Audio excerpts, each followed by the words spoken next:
Here's part 2 of how to conquer that pile of unlisted inventory. I call it a money mountain. You can call it profit pile, death pile, whatever you want to call it, but it's money sitting there. Here's part 2. So go to part 1.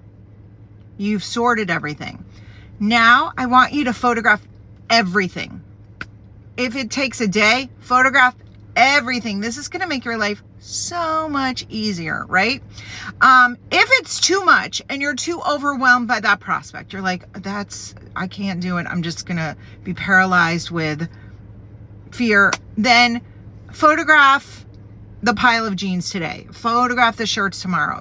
Break it down. But the sooner you get that stuff photographed, the easier it's going to be to list. Once you get it photographed and you have it in categories, so you have the first category would be the high priority items, the seasonal items. It's Easter coming up, maybe too late for St. Patrick's Day, but list that stuff. List your stuff that's high priority, the high dollar value stuff.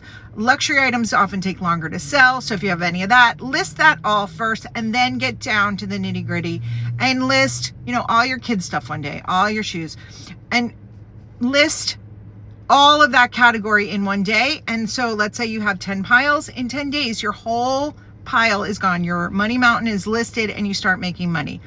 If that's too overwhelming and you're like, no, I have 500 pairs of jeans, then pick a goal that's attainable.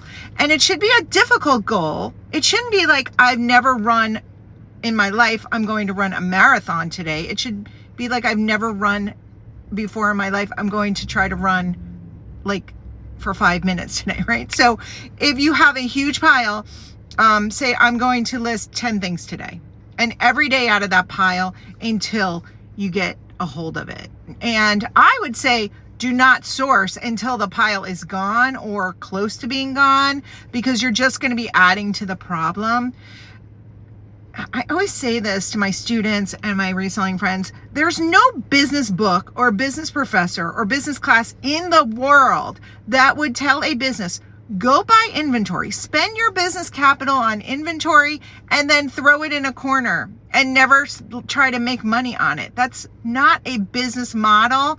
And I know it happens. I know it's fun to go thrifting. I know it's fun to go sourcing. And sometimes we just don't want to do the work. But if you want to make money at reselling, you've got to list your stuff. So go list it. If you have any questions, as always, I'm here for you.